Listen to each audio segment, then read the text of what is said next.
अस्सलामुअलैकुम। जनाब Babubhai सोपारीवाला girls primary school, कक्षा 6, विषय हिंदी, पाठ 3, समझदार नन्हे, स्वाध्याय पोथी काम। बच्चों, हम इस कहानी को समझ चुके हैं।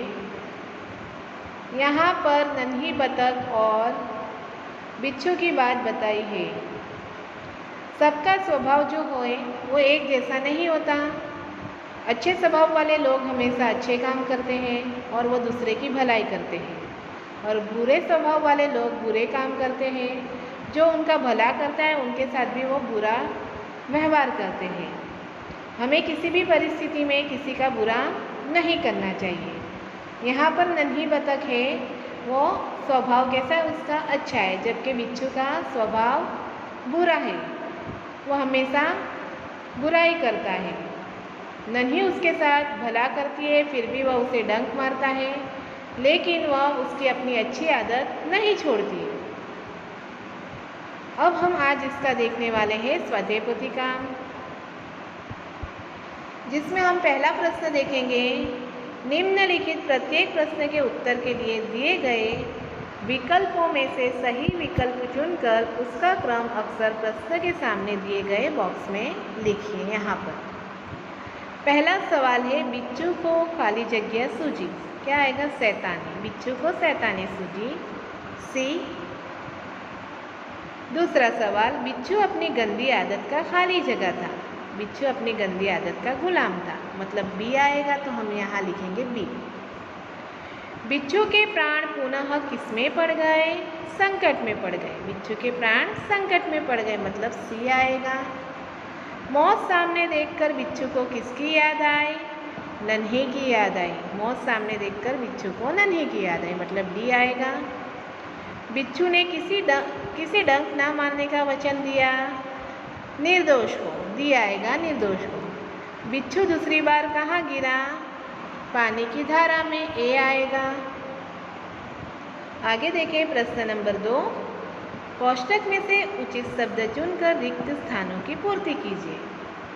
पहली खाली जगह है, नन्ही ने बिच्छू की खाली जगह पुकार सुन ली। कैसी पुकार? करुण। यहाँ पर हमें कोष्टक में दिया है करुण। नन्ही ने बिच्छू की करुण पुकार सुन ली। नंबर 2, बिच्छू खाली जगह में फंस गया था। कहाँ फंस गया था? कोष्टक में है दलदल, तो यहाँ हम लिखेंगे दलदल। बिच्छू दलदल में फंस गया था।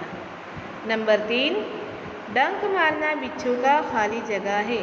क्या आएगा? स्वभाव। डंक मारना बिच्छू का स्वभाव है। नंबर 4, मैं बिच्छू की खाली जगह आदत छुड़ा कर रहूँगी। कैसी आदत? गंदी आदत छुड़ा कर रहूँगी। प्रश्न नंबर 3, सही वाक्यांश चुनकर विधानों को पूर्ण कीजिए। पहला है, नन्ही ने बिच्छू को बचाया। क्यों बचाया नन्ही ने बिच्छू को? क्योंकि उसे बिच्छू पर दया आ गई थी, मतलब ब आएगा। उसे बिच्छू पर दया आ गई थी। नंबर 2, नन्ही पीड़ा से तड़प उठी। क्योंकि आएगा क, बिच्छू ने उसे डंक मार दिया था। यहाँ पर देखो, बिच्छू ने उसे डंक मार दिया था, इसीलिए नन्ही पीड़ा से तड़प उठी। नंबर 3, नन्ही को माँ के पास पहुँचने में देर हो गई थी, क्योंकि वह बिच्छू को बचाने में लग गई थी, मतलब अ आएगा।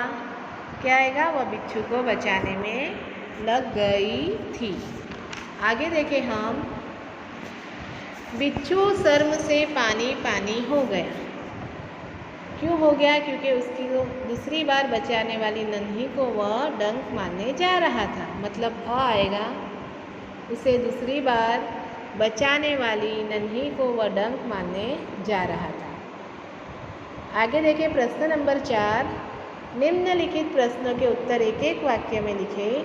नन्ही कौन थी? नन्ही एक बतख थी। कौन थी नन्ही? एक बतख थी। बिच्छू ने नन्ही से क्या प्रार्थना की? बिच्छू ने नन्ही से प्रार्थना की, बहन मुझे बचा लो। क्या प्रार्थना की? मुझे बचा लो बहन। नन्ही ने माँ के सामने क्या निश्चय किया? नन्ही ने माँ के सामने यह निश्चय किया कि वह बिच्छू की गंदी आदत छुड़ा कर रहेगी। क्या निश्चय किया उसने? कि वह बिच्छू की जो गंदी आदत है उसे छुड़ा कर रहेगी। नंबर 4, नन्ही ने क्या सोचकर बिच्छू को दोबारा जीवन दान दिया? नन्ही ने यह सोचकर बिच्छू को दोबारा जीवन दान दिया कि शायद अब उसने डंक मारने की गंदी आदत छोड़ दी। नन्ही ने दूसरी बार बिच्छू को बचाया। क्यों बचाया? कि उसे लगा कि बिच्छू ने अब अपनी गंदी आदत छोड़ दी होगी। आगे का सवाल नंबर 5, बुरे व्यक्ति को हम सही रास्ते पर कैसे ला सकते हैं? बुरे व्यक्ति के साथ बार बार भलाई करके हम उसे सही रास्ते पर ला सकते हैं। क्या करते हैं? बुरे व्यक्ति के साथ हम बार बार भलाई करके। ठीक है, चलो आगे है नंबर 6, समझदार नन्ही कहानी से हमें क्या सीख मिलती है? समझदार नन्ही कहानी से हमें यह सीख मिलती है कि धीरज और प्रेम से हम बुरे व्यक्ति की बुराई भी छुड़ा सकते हैं। जैसे कि यहाँ पर नन्ही ने बिच्छू की जो गंदी आदत थी वो छुड़ा दी। तो क्या आएगा? इससे हमें क्या सीख मिलती है? कि धीरज और प्रेम से हम बुरे व्यक्ति की बुराई भी छुड़ा सकते हैं। अब आगे हम देखें प्रश्न नंबर 5, निम्नलिखित वाक्य किसने किससे कहा है? कौन किसे कहता है? पहला है, माँ मैं उसकी गंदी आदत छुड़ा कर रहूँगी। कौन कहते हैं? नन्ही ने माँ से कहा है। तो हम यहाँ लिखेंगे नन्ही और माँ। किसने कहा है? नन्ही ने कहा है ना, मैं उसकी गंदी आदत छुड़ा कर रहूँगी। किससे कहा है? माँ से कहा है। दूसरा, क्या करूं? डंक मारना मेरा स्वभाव है। कौन बोलता है ये?